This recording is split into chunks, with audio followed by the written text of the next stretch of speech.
चलिए तो hello everyone, कैसे हो सब? बढ़िया एकदम। स्वागत है आप सभी का एक बार फिर से आपके अपने YouTube channel MP board education पर। तो पिछले वीडियो में हमने कहाँ तक कर लिया था, एक बार डिस्कस कर लेते हैं। तो लास्ट वीडियो में हमने आपको इक्वी पोटेंशियल सरफेस पूरी करवा दी थी, ठीक है। ये आपको पूरा कंप्लीट करवा दिया था। ये सबसे बेस्ट डेफिनेशन है। अगर आप लोग एक बार भी इसको पढ़कर देखोगे ना, तो ये आसानी से आपको याद हो जाएगी। ओके।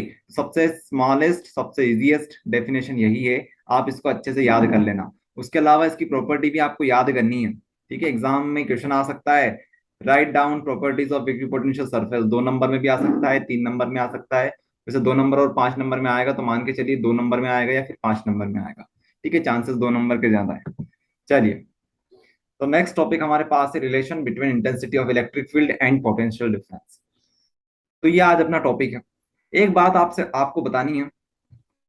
देखिए, जो भी चीज आपको पढ़ाते हैं उसको आप लोग एक एक कॉपी में नोट कर लिया करो, ठीक है। एक अलग से कॉपी बना लो अपनी, ठीक है। केमिस्ट्री की बना लो, फिजिक्स की भी बना लो, क्योंकि आपको हम फिजिक्स केमिस्ट्री दोनों पढ़ाते हैं। तो एक कॉपी बना लो, ठीक है। कॉपी, उसमें आपको सारी चीज जो हमको आपको जो पढ़ाते हैं उसको आपको नोट करना है व्यवस्थित तरीके से। ये बहुत जरूरी है। वीडियो देखने से कुछ नहीं होता है। जब तक आप उसको नोट नहीं करोगे ना कॉपी में, तब तक आपकी प्रैक्टिस नहीं होगी। और सबसे जरूरी बात, जब आप रिवीजन करोगी तो आपको दूसरी बार वीडियो देखने की जरूरत नहीं पड़ेगी, ठीक है। तो इसलिए आप लोग अपनी कॉपी में इसे नोट करके रख लेना। अलग से कॉपी बनाना, ठीक है। अलग से कॉपी जरूरी, अलग से कॉपी, ठीक है। नहीं तो सब गिपिड़ चिपिड़ हो जाएगा एक तरह से। चलिए, तो ये बात है, ठीक है। उसके अलावा, तो ठीक है, कॉपी का साइज थोड़ा सा बड़ा रखना, क्योंकि काफी सारे चैप्टर हमको करने रहेंगे। और लास्ट में हम लोग क्या करेंगे, जो आपके लास्ट पेज होंगे कॉपी के, जो लास्ट पेज होते हैं, ठीक है, उनमें हम लोग क्या करेंगे, इंपॉर्टेंट क्वेश्चन दे देंगे आपको। अभी हम लोग कुछ ही दिनों में इंपॉर्टेंट क्वेश्चन की सीरीज स्टार्ट करेंगे। तो उनको आप लोग, जैसे फिजिक्स के इंपॉर्टेंट क्वेश्चन देंगे आपको, तो फिजिक्स के इंपॉर्टेंट क्वेश्चन आपको उसी कॉपी के पीछे लिख लेना है, ठीक है। तो एक ही जगह पर सारा मटेरियल आपको मिल जाएगा। तो इसलिए आप लोग एक अलग से कॉपी बना लेना, उसमें सारी चीज नोट कर लेना। अगर अभी तक आपने नहीं बनाई है तो कोई दिक्कत वाली बात नहीं है। अपना चैप्टर नंबर कौन सा चल रहा है? ये चैप्टर 2 चल रहा है अपना। तो अभी ज्यादा टाइम नहीं हुआ है, ठीक है। तो जो पहला चैप्टर है उसके नोट्स बना लो, इसके बना लो। ओके, चलिए स्टार्ट करते हैं टॉपिक को। टॉपिक है अपना भैया, relation between intensity of electric field and potential difference. Potential difference और इंटेंसिटी ऑफ इलेक्ट्रिक फील्ड में क्या रिलेशन है, क्या हमें देखना है। आप लोग जरा पोटेंशियल डिफरेंस का फॉर्मूला देखिए।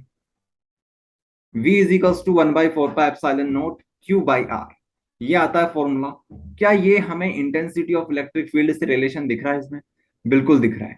अगर आर की जगह पर आर स्क्वायर आ जाए तो ये क्या बन जाएगा? इंटेंसिटी ऑफ इलेक्ट्रिक फील्ड बन जाएगा।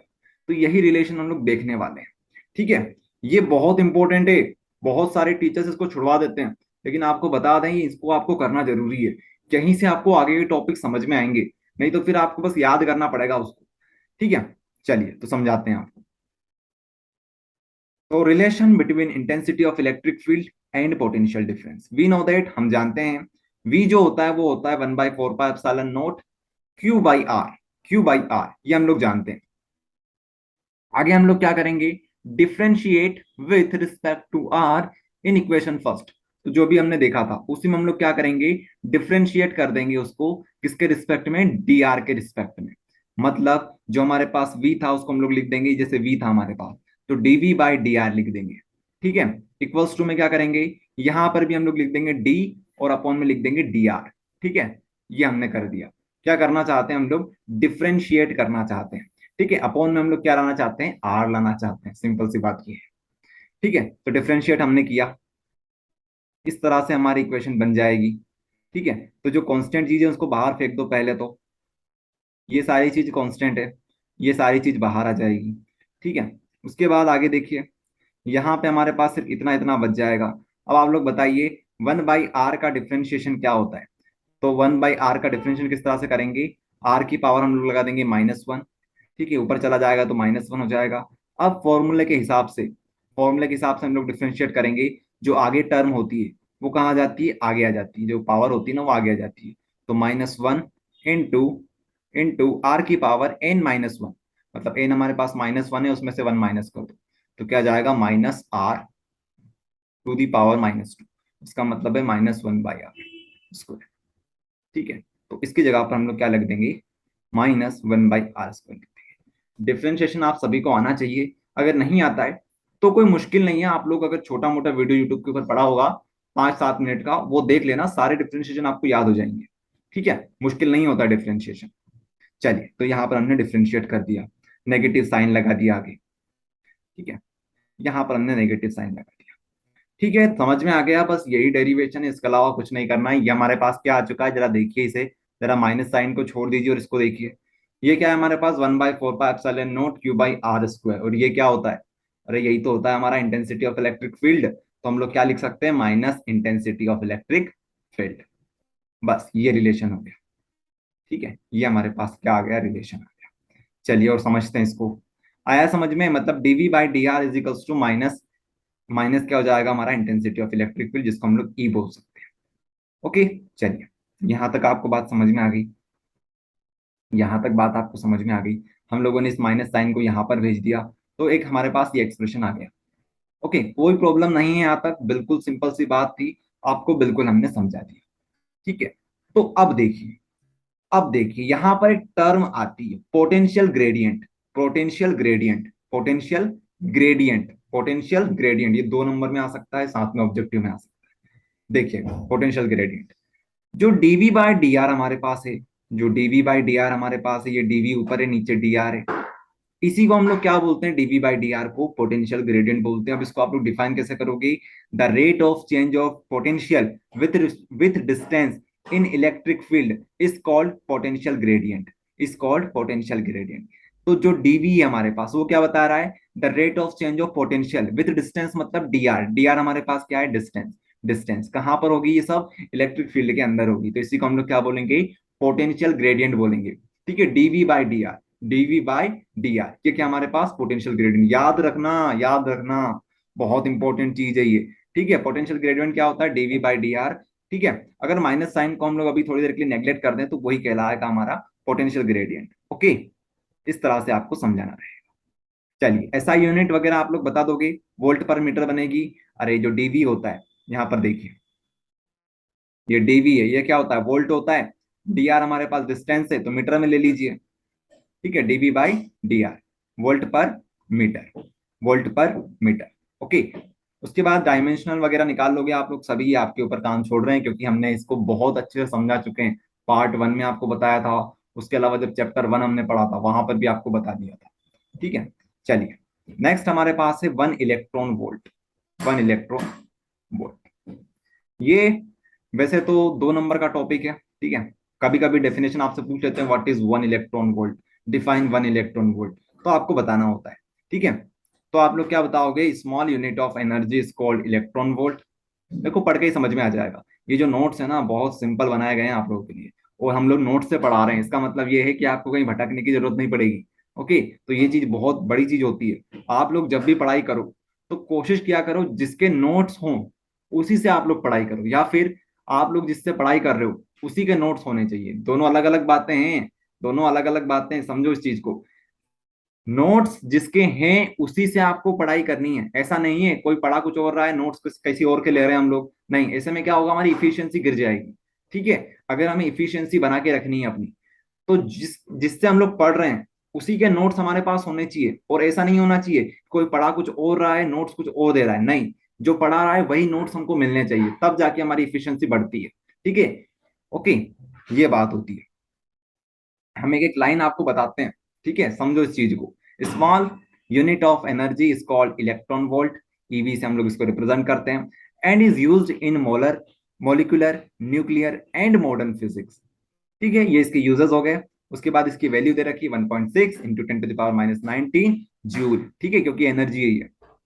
Okay, the energy acquired by an electron on accelerating through a potential difference of 1 volt is called 1 electron. 1 electron, दो डेफिनेशन है, जो चाहो वो लिख सकते हो, नीचे वाली आपको समझा देते हैं, ऊपर वाली तो सब कर लोगे। The energy acquired by an electron, electron volt, तो इलेक्ट्रॉन जितनी एनर्जी एक्वायर करता है, कब करता है, जब उसको आप लोग क्या करो, पोटेंशियल डिफरेंस जब उसका 1 वोल्ट हो और उसको आप लोग एक्सेलरेट कर दो। ठीक है, गाड़ी को जैसे हम लोग एक्सेलरेट करते हैं, तो जब उसका 1 वोल्ट का पोटेंशियल हो जाए, उससे क्या होगा, उसको एक्सेलरेशन मिल जाएगा। तो उस वजह से उसके पास जो एनर्जी एक्वायर करेगा, इलेक्ट्रॉन की हम बात कर रहे हैं, उसी को बोलेंगे इलेक्ट्रॉन वोल्ट। इलेक्ट्रॉन वोल्ट कितना वोल्ट होना चाहिए? 1 वोल्ट होना चाहिए। ठीक है, इस तरह से भी आप लोग डिफाइन कर सकते हो। आया समझ में? ये बात होती है। हम लोग क्या बोल रहे हैं? 1 इलेक्ट्रॉन वोल्ट। चलिए, तो ये आपको समझा दिया। ओके, वैसे ये इतना इंपॉर्टेंट है नहीं, लेकिन ऑब्जेक्टिव के पॉइंट ऑफ व्यू से 2 नंबर में आ जाता है। चलिए आगे बात करते हैं कैपेसिटेंस की। कैपेसिटेंस की, इलेक्ट्रिक कैपेसिटेंस। कैपेसिटेंस बोल दो, इलेक्ट्रिक कैपेसिटेंस बोल दो, बात एक ही है। चलिए पढ़ते हैं हम लोग। when a charge is given to a conductor, when a charge is given to a conductor, then its potential increases. Hence, we can conclude that the potential of a conductor is directly proportional to the amount of charge given to it. ठीक है, ये तो mathematical term हो गई। जरा यहाँ पे देखिए आप लोग, फिर आपको फील आएगा। यहाँ पर देखिए, the ability of a system to store electric charge. Capacitance बोल रहे हैं हम लोग, कैपेसिटर नहीं बोल रहे हैं, दोनों अलग अलग चीज होती है। कैपेसिटर, कैपेसिटेंस, ये दोनों अलग अलग चीज होती है। पहले हम बात करेंगे कैपेसिटेंस की। कैपेसिटेंस क्या है? एक एबिलिटी है। क्या बोलोगे आप लोग? अभी कोई पूछे कि व्हाट इज कैपेसिटेंस, तो क्या बोलोगे? एक एबिलिटी है। क्या है ये? एक एबिलिटी है। ठीक है, धारण क्षमता है। किसको धारण करने की क्षमता है ये?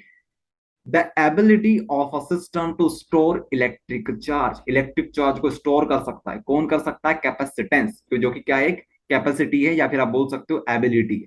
ठीक है, और इसको आप लोग मैथमेटिकली किस तरह से बता सकते हो? आप लोग इस तरह से बता सकते हो, Q बाई वी का, Q मतलब जो चार्ज है, V हमारे पास जो पोटेंशियल है, उसका जो रेशो बनेगा, Q बाई वी का जो रेशो बनेगा, वही हम लोग कैपेसिटेंस को बताते हैं।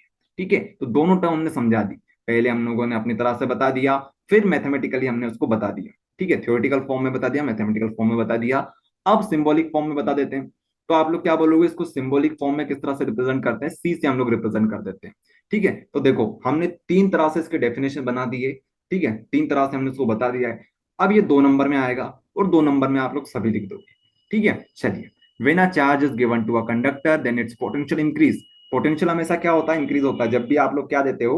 When a charge is given to a conductor, conductor को जब आप लोग एक चार्ज देते हो, उसका पोटेंशियल क्या हो जाता है? इंक्रीज हो जाता है। Hence we can conclude that the potential of a conductor is directly proportional to the amount of charge given to it. ठीक है, ये नॉर्मल डेफिनेशन थी। इसी से हमने कंक्लूड क्या कर दिया? इसी से हमने कंक्लूड कर दिया कि जो हमारे पास Q है, डायरेक्टली प्रोपोर्शनल V की हो जाएगा। यहां से कांस्टेंट हटेगा, मतलब ये प्रोपोर्शनलिटी का साइन हटेगा, तो यहाँ पे कांस्टेंट C आ जाएगा। अब ये C जो होगा, C की वजह से जो यहाँ पर V है, V इसके अपॉन में चला जाएगा, और इस C को हम लोग क्या बोलेंगे? कैपेसिटेंस बोलेंगे। ठीक है, तो इस तरह से इसको रिप्रेजेंट कर सकते हैं। अब ये याद कर लो आप लोग। C इज इक्वल्स टू क्या बनेगा? Q by V. C is equals to क्या बनेगा? Q by V. C is equals to क्या बनेगा? Q बाई वी बनेगा। ओके, चलिए, तो आप सभी को वॉइस हमारी प्रॉपर आ रही होगी, ये हम लोग आशा करते हैं। ओके, और आप सभी से एक और निवेदन है, जो भी प्रॉब्लम आपको आए, अगर आपको समझ में आता है तो भी कमेंट कर दो, नहीं समझ में आता है तब भी बता दो। ठीक है, ताकि हम आगे और सुधार कर सकें इस चीजों में। ठीक है, वॉइस रिलेटेड प्रॉब्लम आ रही हो आपको, कंटेंट में कोई प्रॉब्लम हो, तो आप लोग बिल्कुल बता सकते हो। ठीक है, क्योंकि अभी हमारे पास इतने व्यूज आ नहीं रहे हैं, आप लोग सभी जानते हो। तो अगर आप लोग थोड़ा सा हमें मोटिवेट करने की कोशिश करते हो, तो हमें अच्छा लगेगा कि यार चलो आप लोग बता रहे हो, कोई तो हमारे वीडियो देख रहा है। ठीक है, ताकि हमें ऐसा ना लगे कि यार कोई वीडियो हमारे नहीं देख रहा है और ये वो। तो अगर आप लोग कमेंट करते हो तो बहुत अच्छा लगता है। ओके, कुछ स्टूडेंट हमारे हैं, एक देवेश हो गया, कभी कभी कमेंट हम लोग उसके देख लेते हैं, देवेश हो गया, और भी 2 4 हैं जो कि कमेंट करते रहते हैं। ओके, तो काफी खुशी मिलती है उन्हें, उनसे हमें। चलिए, तो ये बात हो गई। तो where C is a proportionality constant called capacity of a conductor. Okay, ये आपको समझा दिया हमने। उसके बाद देखिए, capacity of a conductor is numerically equal to the ratio of charge and potential. इस तरह से आपको बता दिया। Okay, it is a scalar quantity, its SI unit is farad. ठीक है, फेरेड बोलते हैं कुछ लोग, फराड बोल दो, एक ही बात है। ठीक है, हम लोग फराड बोलेंगे इसको। तो ये जो कैपेसिटेंस है, इसकी जो यूनिट बनती है, इसकी एक यूनिट होगी। इसकी यूनिट क्या बोलेंगे हम लोग? इसकी जो यूनिट रहेगी वो रहेगी फराड। ठीक है, ये एक स्केलर क्वांटिटी है, ध्यान रखना, क्योंकि चार्ज और ये जो हमारे पास पोटेंशियल है, ये स्केलर होगा, तो ये भी हमारे पास स्केलर हो जाएगा। ठीक है, तो हम लोग फराड इसकी यूनिट बताएंगे। याद रखना, फराड इसकी यूनिट है Q बाई वी। इस तरह से इसको रिप्रेजेंट किया जाता है। किसको? कैपेसिटेंस को, कैपेसिटर नहीं, कैपेसिटेंस को। ओके, चलिए, डायमेंशन फॉर्मूला आप लोग निकाल लोगे। ओके, ये आपके ऊपर काम छोड़ रहे हैं हम लोग। देखो V का निकाल लेना, Q का तो आपको आता है 80 होता है, तो इस तरह से आप लोग इसको सॉल्व कर लेना। ओके, चलिए, डिफाइन वन फराड। एक फराड को आपको डिफाइन करना है। फराड आपको समझा दिया व्हाट इज फराड, तो आप लोग क्या बोलोगे, farad is a unit of capacitance. ठीक है, अगर आपसे मैं बोलूं कि बताओ वन फराड क्या होता है, एफ से इसको रिप्रेजेंट करते हैं वन फराड। वन फराड क्या होता है, तो आप क्या बोलोगे, वन फराड का मतलब ये होगा, यहाँ पर जो, यहाँ पर देखिए आप लोग, यहाँ पर जो क्यू है वो कितना होगा, 1 कूलाम, और यहाँ पर पोटेंशियल कितना होगा, 1 वोल्ट। ठीक है, तभी जाकर ये क्या वैल्यू हो जाएगी, यहाँ पर 1 हो जाएगा। इसको हम लोग क्या बोल देंगे, फराड बोल देंगे। ठीक है, फराड बोल देंगे। तो बस इसी को आप लोग लिख दीजिए यहाँ पर, define one farad. The capacity of a conductor is 1 farad if a charge, if a change of 1 coulomb increase its potential by 1 volt. ठीक है, if a change of 1 coulomb, 1 coulomb का चेंज अगर हम लोग करते हैं तो उसका पोटेंशियल कितना बढ़ जाएगा, 1 वोल्ट बढ़ जाएगा। ठीक है, 1 वोल्ट उसका बढ़ जाएगा। इस तरह से आपको रिप्रेजेंट करना है, इस तरह से आपको बताना रहेगा। ओके, चलिए, तो ये आपको समझ में आ गया।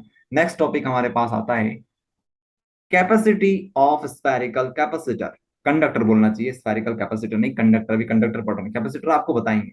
Okay, capacity of spherical conductor, capacity of spherical conductor. Okay, show that capacity, दो क्वेश्चन किस तरह से आ सकता है, दो तरह से क्वेश्चन आ सकता है। Capacity of spherical conductor, show that capacity of a spherical conductor is directly proportional to its radius. Okay, और एक बात हमें याद आ रही है, थोड़ी देर पहले हमने आपसे ये बोला था, जब आपको क्या पढ़ा रहे थे हम लोग, रिलेशन बिटवीन वी एंड ई। ठीक है, मतलब इलेक्ट्रिक पोटेंशियल, और क्या बताया था आपको हमने, इंटेंसिटी ऑफ इलेक्ट्रिक फील्ड। वहां पे आपको हमने बोला था ये जो क्वेश्चन है वो 2 नंबर में आ सकता है, 5 नंबर में आ सकता है। ओके, तो आप लोग थोड़ा ध्यान दीजिएगा। या फिर हमने यहाँ पर नहीं बताया था आपको, कहाँ पे बताया था, इक्विपोटेंशियल सरफेस में आपको बताया था कि ये जो क्वेश्चन है वो 2 नंबर में आ सकता है या 5 नंबर में आ सकता है। ये थोड़ा सा आप लोग करेक्शन कर लेना। ठीक है, क्योंकि देखो यार, होता क्या है ना, जो ब्लूप्रिंट है हमारी 2023 की, 2023 की ब्लूप्रिंट के अकॉर्डिंग यहाँ से 2 नंबर का क्वेश्चन आएगा और 3 नंबर का क्वेश्चन आएगा। ओके, तो आपको ये ध्यान रखना है, गलती से हमें निकल गया मुंह से कि 5 नंबर का यहाँ से आएगा, क्योंकि होता क्या है ना, ये जो चैप्टर है हमारा, ये लगभग 5 से 6 साल तक लगातार 5 नंबर में आया करता था।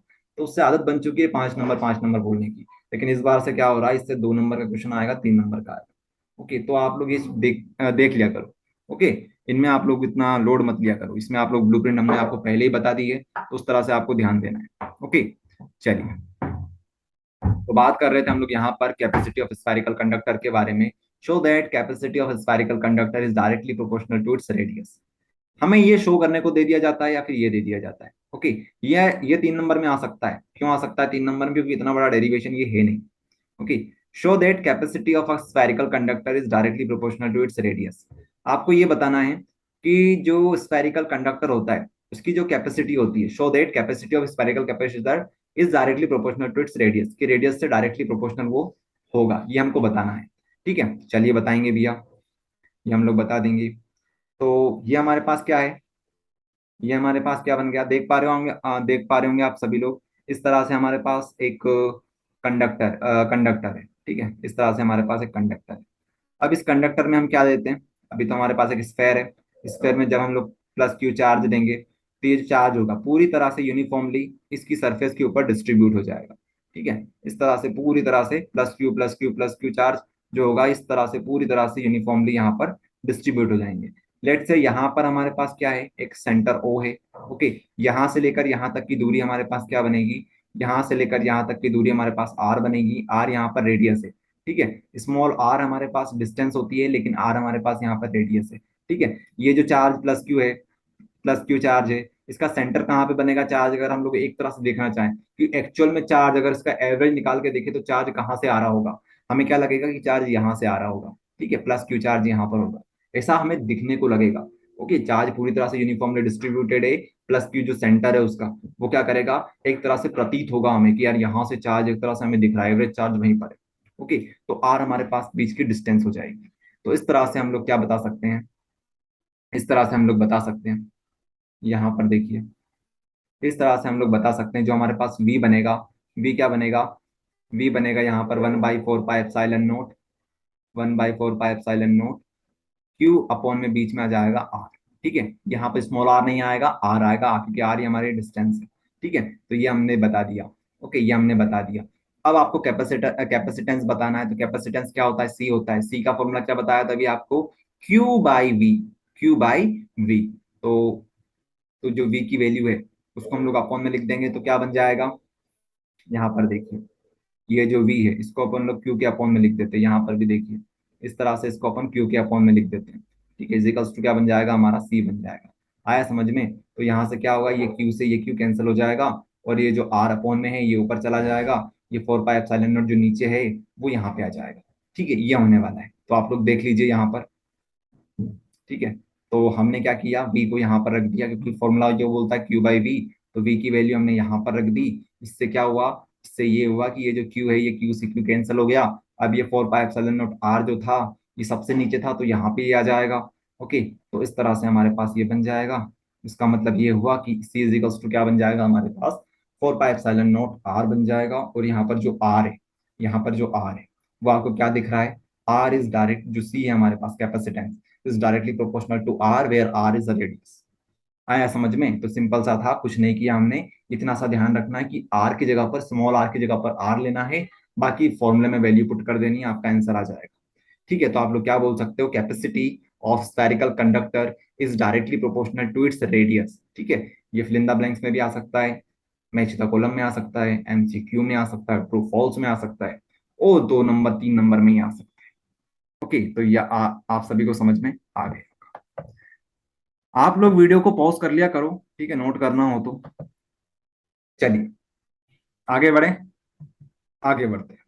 नेक्स्ट टॉपिक हमारे पास है कैपेसिटर। What is capacitor? अभी हमने क्या देखा था?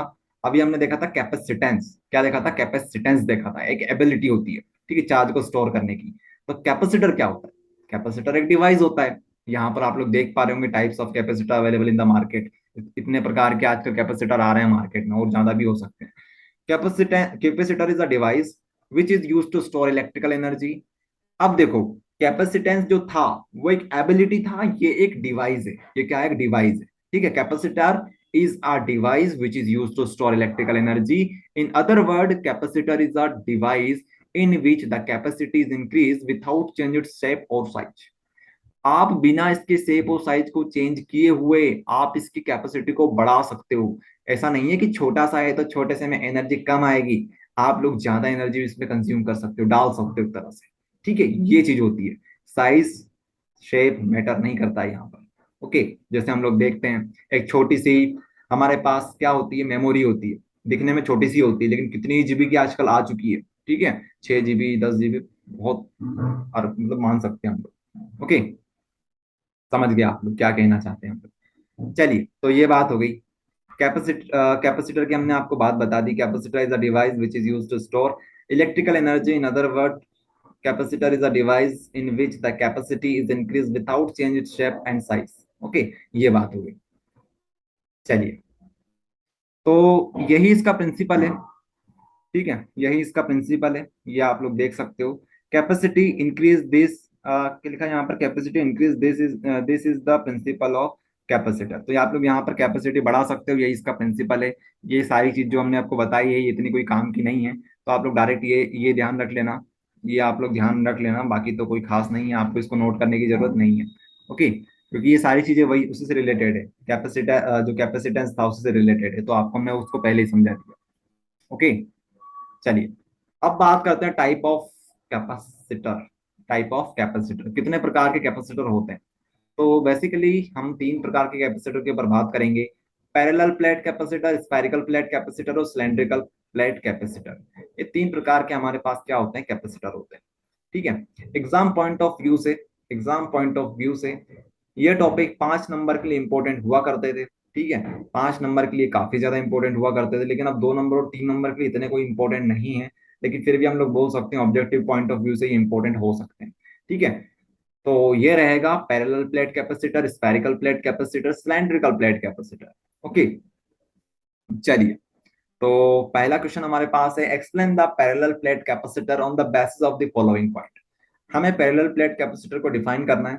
ठीक है, क्वेश्चन इस प्रकार से आया करता था पहले, लेबल डायग्राम, आपको डायग्राम बताना है।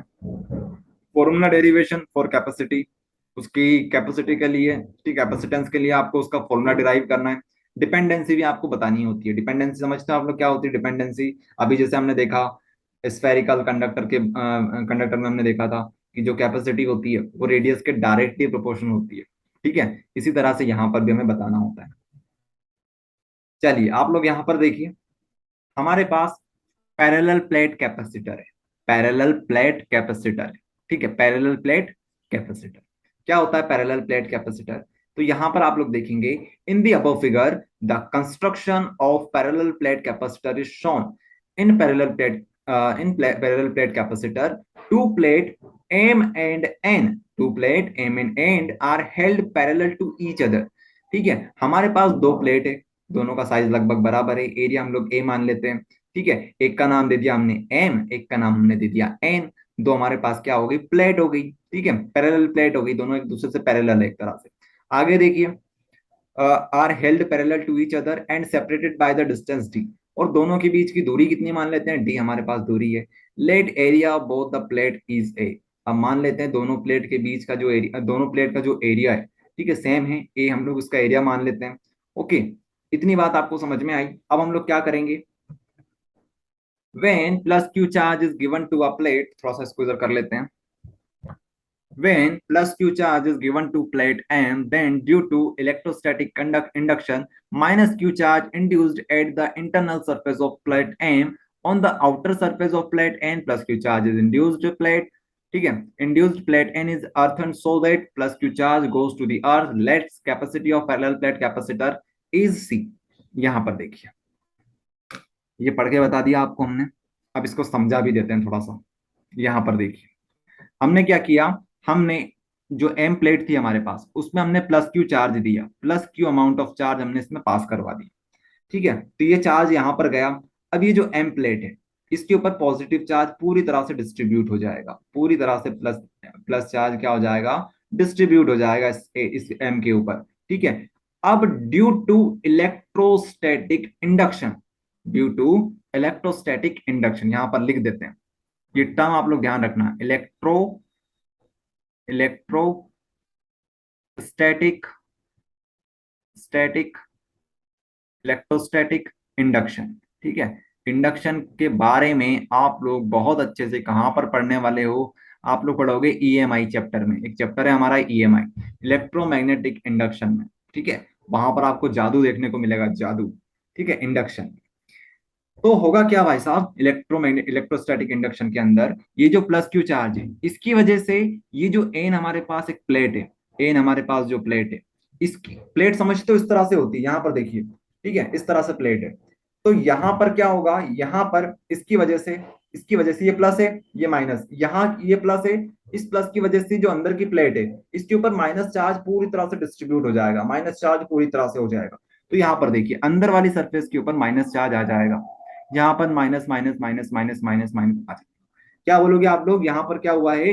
इलेक्ट्रोस्टैटिक इंडक्शन हुआ है, जिसकी वजह से प्लस चार्ज माइनस वाली सरफेस के ऊपर आ जाएगा, मतलब प्लस जो चार्ज होगा ना उसकी वजह से नेगेटिव चार्ज एन वाली प्लेट के ऊपर आ जाएगा। ठीक है, वो भी अंदर वाले। अब यहाँ पर माइनस आ गया पूरी तरह से। अब यहाँ पर देखिए, इधर देखिए, यहाँ पर क्या होगा? यहाँ पर नेगेटिव, तो यहाँ पे पॉजिटिव आ जाएगा, यहाँ पर क्या आ जाएगा? पॉजिटिव आ जाएगा। तो यहाँ पर नेगेटिव, तो यहाँ पर क्या आ जाएगा? Positive, positive. ठीक है, यहाँ पर क्या आ जाएगा? पूरी तरह से पॉजिटिव। इसको बोलते हैं इलेक्ट्रोस्टैटिक इंडक्शन।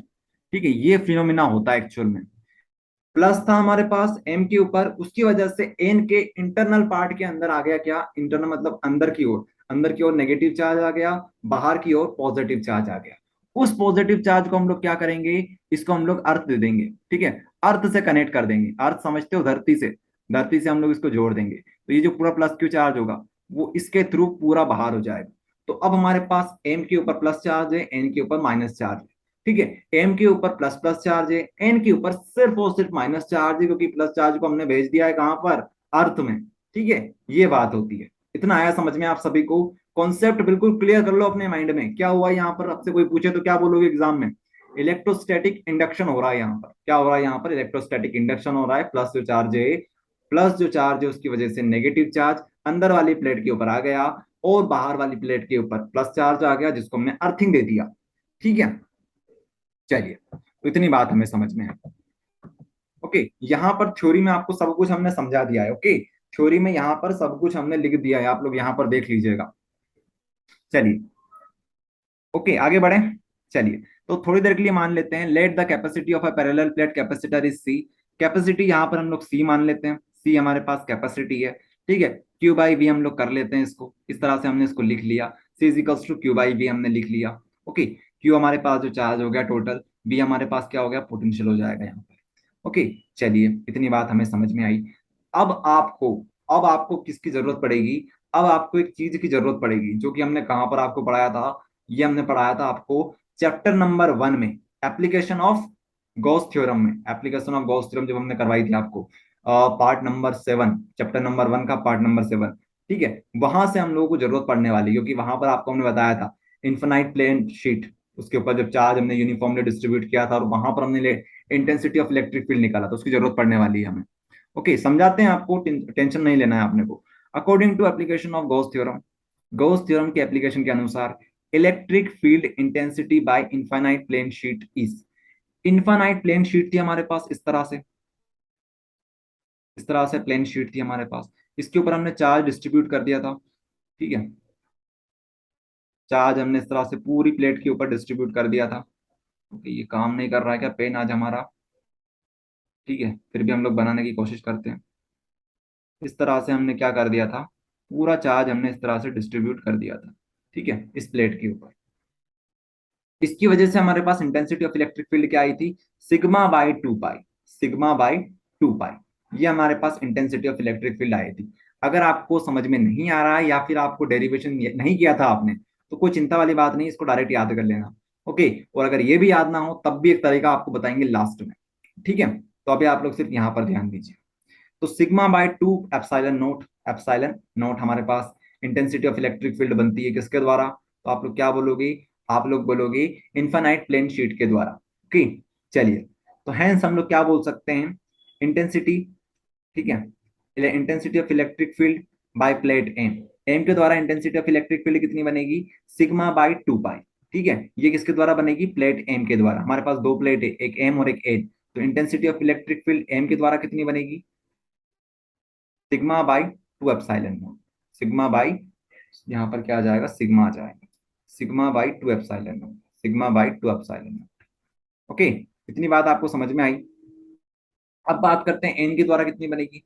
अरे भैया, एन के द्वारा बात करो या एम के द्वारा बात करो, बनेगी तो अमाउंट में सेम ही। तो यहाँ पर क्या बनेगी, यहाँ पर बन जाएगी एन के लिए भी same to same, sigma by 2 epsilon naught. अच्छा, ये जो सिग्मा होता है वो क्या होता है, सिग्मा क्या होता है, sigma is a charge, uniformly जो हमारे पास इंटेंस जो थी हमारे पास प्लेन शीट ऑफ चार्ज थी, उसके लिए हमने क्या बनाया था, उसके लिए हमने इसको डिफाइन किया था सिग्मा को। तो सिग्मा जो होगा वो क्या होगा, क्यू बाई ए। ठीक है, चार्ज जो हमारा होगा वो यूनिट में कितना डिस्ट्रीब्यूट हुआ है उसको हम लोग बताते हैं क्यू बाई ए के साथ। ठीक है, क्यू बाई ए से। ठीक है, चार्ज पर एरिया, चार्ज पर एरिया को हम लोग सिग्मा से डिनोट करते हैं। ओके, चलिए, तो दोनों के लिए हमने निकाल लिया, एम के लिए भी निकाल लिया और एन के लिए भी निकाल लिया। अब हमें टोटल निकालना है, तो हम लोग क्या करेंगे, दोनों को सम कर देंगे। दोनों को क्या करेंगे, सम कर देंगे। सम करने से क्या होगा, sigma by 2 epsilon naught, sigma by 2 epsilon note, दोनों को सम कीजिए, तो सम करने पे हमारे पास आएगा 2 epsilon note, 2 epsilon note, 2 sigma upon 2 epsilon note, 2 से 2 कैंसिल हो जाएगा, सिग्मा बाई एप्सिलॉन नोट हमारे पास बचेगा। तो टोटल ई कितना आएगा हमारे पास, सिग्मा बाई एप्सिलॉन नोट हमारे पास आ जाएगा। ठीक है, चलिए, इतनी बात हमें समझ में आ गई। ठीक है, सम किया हमने और क्या क्या किया, कुछ भी नहीं किया, सम किया अभी तक हमने। अब देखिए, अब देखिए, अभी आपको थोड़ी देर पहले हमने क्या पढ़ाया था, अभी आपको थोड़ी देर पहले हमने बताया था इंटेंसिटी ऑफ इलेक्ट्रिक फील्ड में और पोटेंशियल में क्या रिलेशन होता है। पोटेंशियल ग्रेडियंट v जो होता है, dv बाई डी आर, यहां पर लिख लेते हैं, dv बाई डी आर, यही तो हमारे पास इंटेंसिटी ऑफ इलेक्ट्रिक फील्ड होती है। ठीक है, इंटेंसिटी ऑफ इलेक्ट्रिक फील्ड होती है, इसको पॉजिटिव कर लेते हैं कि हमारे पास आ गया। ठीक है, मोड लगा दिया हमने तो नेगेटिव साइन हमारा चला जाएगा। तो इस तरह से हम लोग बोल सकते हैं कि जो v है हमारे पास, b जो है हमारे पास, उसका हम लोग अगर b से मल्टीप्लाई करते, अगर आप लोग इस तरह से देखोगे तो और समझ में आ जाएगा आपको। इस तरह से देखिए, हमारे पास E आ चुका है क्या, बिल्कुल आ चुका है E। अब हमें फाइंड क्या करना है, हमें v फाइंड करना है, तो हम लोग इसको इस तरह से भी लिख सकते हैं, v by R is equals to E. ठीक है, छोटे के लिए बात होती है तो dv dr लगा दो, बड़े के लिए हम बात करेंगे तो v बाई आर लिख सकते हो। ठीक है, आर की जगह पर हम लोग डी लिख सकते हैं, डिस्टेंस हमने कितनी मानी दोनों प्लेट के बीच में, डी मानी हुई है, तो v बाई डी कर लेंगे। ओके, तो v क्या बनेगा हमारे पास, e into D, e into D बन जाएगा, तो मतलब d से मल्टीप्लाई कर दो, आपके पास e बन जाएगा। अगर हम लोग डी से मल्टीप्लाई कर देंगे, डी हमारे पास डिस्टेंस है इलेक्ट्रिक फील्ड इंटेंसिटी में, तो हमारे पास वी आ जाएगा। ओके, तो ये हम लोग करने वाले हैं। तो यहाँ पर दोनों साइड हम लोग डी से मल्टीप्लाई कर देते हैं, यहाँ पर भी डी से मल्टीप्लाई, यहाँ पर भी डी से मल्टीप्लाई। ठीक है, तो इसकी वजह से क्या होगा, इसकी वजह से हमारे पास इस तरह का एक्सप्रेशन आ जाएगा। ठीक है, यहाँ पर ये एक्सप्रेशन, यहाँ पर ये एक्सप्रेशन। अब इससे आप लोग क्या समझे, अब इससे आप लोग ये समझे कि यही तो हमारे पास v आ गया, तो v क्या आएगा हमारे पास, v हमारे पास आ जाएगा sigma by epsilon naught into D. ठीक है, ये हमारे पास आ गया। अब ये आ गया हमारे पास पोटेंशियल। अब अगर आपसे कैपेसिटेंस पूछे तो क्या बताओगे, कैपेसिटेंस का फॉर्मूला होता है Q बाई V। आप V की वैल्यू यहाँ पर पुट कर दो, सिंपल सी बात है। तो Q बाई V आप लोग पुट करिए, क्या आएगा यहाँ पर, sigma by epsilon naught into D आ जाएगा। अब सिग्मा की वैल्यू आप लोग पुट कर दीजिए, सिग्मा क्या होता है, अभी आपको बताया था, Q बाई ए होता है, Q बाई ए होता है। तो बस यहाँ पर सिग्मा की जगह Q बाई ए पुट कर दीजिए। इतनी चीज आपको समझ में आई, तो यहाँ पर आप लोग देख लीजिए, ऊपर बता देते हैं आपको फटाफट। तो यहाँ से क्या बनेगा, सी इजिकल्स टू कितना बनेगा भैया बोलिए आप लोग, क्यू अपॉन में क्या आ जाएगा, क्यू बाई ए आ जाएगा, क्यू बाई ए आ जाएगा, फिर अपॉन लिखिए, यहाँ पर आप लोग एप्सिलॉन नोट लगा दीजिए। ओके, उसके बाद इनटू में आप लोग डी कर दीजिए। ठीक है, तो ये क्यू से क्यू कैंसल, फिर आप लोग क्या करोगे, यहाँ पर बता देते हैं, सी इजिकल्स टू क्या हो जाएगा हमारे पास, एप्सिलॉन नोट ऊपर चला जाएगा, उसके बाद अपॉन में ए आ जाएगा, और नीचे रहेगा डी। ठीक है, तो ये हमारे पास एक्सप्रेशन आ जाएगा। ओके, तो आपको स्टार्टिंग में ये मुश्किल लगा होगा, लेकिन धीरे धीरे आपको समझ में आ जाएगा। एक बार चेक कर लेते हैं, कुछ हमने मिस्टेक तो नहीं करी है। ओके, लेकिन आपको सारी चीज हमने बता दी किस तरह से करना है, डी से मल्टीप्लाई करोगे, उसके बाद यहाँ पर आप लोग इस तरह से करोगे। ठीक है, उसके बाद जो एप्सिलॉन नोट जो होता है हमारे पास, सॉरी एप्सिलॉन नोट नहीं बोलेंगे हम लोग, सिग्मा बोलेंगे, तो सिग्मा जो होता है, सिग्मा की वैल्यू आप लोग पुट कर दोगे। उसके बाद जो एक्सप्रेशन आएगा वही आपका पास फाइनल एक्सप्रेशन होगा काटने के बाद। ये देखिए, ठीक है, तो इस तरह से आप लोग बता सकते हैं। देखो स्टार्टिंग में आपको थोड़ा सा मुश्किल ये लग रहा होगा, लेकिन आपको बताएं एक्चुअल में ये इतना मुश्किल नहीं है। फिर से आप लोग देखो, क्योंकि देखो पहली बार में हर चीज मुश्किल लगती है, लेकिन दूसरी बार ट्राई करोगे, तीसरी बार ट्राई करो, इस पे आपके लिए बहुत ईजी हो जाएगा। और वैसे भी यार ये 5 नंबर का टॉपिक होता है, लेकिन अगर आपको सिर्फ ऑब्जेक्टिव के पॉइंट ऑफ व्यू से ध्यान रखना है तो डायरेक्ट इसको ध्यान रख लो। ठीक है, ये जो एक्सप्रेशन आया उसको ध्यान रख लो। आपसे ऑब्जेक्टिव में क्या पूछेंगे, वो आपसे वो पूछेंगे बताओ capacity of parallel plate capacitor किसके ऊपर डिपेंड करती है, ऑप्शन दे देंगे आपके पास। आपके पास ऑप्शन क्या दे देंगे, एरिया ऑफ प्लेट दे देंगे, और बहुत सारे ऑप्शन दे देंगे, तो करेक्ट आंसर क्या होगा, एरिया ऑफ प्लेट के ऊपर डायरेक्टली प्रोपोर्शनल होता है। तो इस तरह से ऑब्जेक्टिव बनाकर आपको दे देंगे तो आपको आना चाहिए। ठीक है, तो ए एप्सिलॉन नोट के ऊपर डायरेक्टली प्रोपोर्शनल है ये, और डी के ऊपर इनवर्सली प्रोपोर्शनल है, वहां से आप लोग देख के समझ सकते हो। तो ये रहेगा हमारे पास। ओके, चलिए, तो देखिए आपको सारी चीज हमने समझा दी है, यहाँ से क्या क्या हो सकता था। सबसे पहले हमने क्या किया, पैरेलल प्लेट कैपेसिटर को बना लिया, ठीक है, डायग्राम बना लिया। उसके बाद एक का हमने क्या निकाला, इंटेंसिटी ऑफ इलेक्ट्रिक फील्ड निकाली, दूसरे की निकाली, दोनों को जोड़ दिया। दोनों को जोड़ने के बाद हमने intensity of electric field total निकाल ली। टोटल निकालने के बाद हमने क्या किया, टोटल निकालने के बाद दोनों में डी से मल्टीप्लाई कर दिया। डी से मल्टीप्लाई करने से हमारे पास वी बन जाता है। ठीक है, और वी बनते ही हमने सी के अंदर उसकी वैल्यू पुट कर दी, क्यू अपॉन क्या होता है हमारे पास, सी जो होता है, सी मतलब कैपेसिटेंस, तो कैपेसिटेंस में हम लोगों ने उसकी वैल्यू पुट करी, तो हमारे पास फाइनल एक्सप्रेशन आ गया, छोटा मोटा हमने चेंज करने के बाद। बस यही तो हमने किया। आप लोग प्रैक्टिस करिए, इसकी हो जाएगा। ओके, तो करते हैं वीडियो को एंड। Thank you everyone.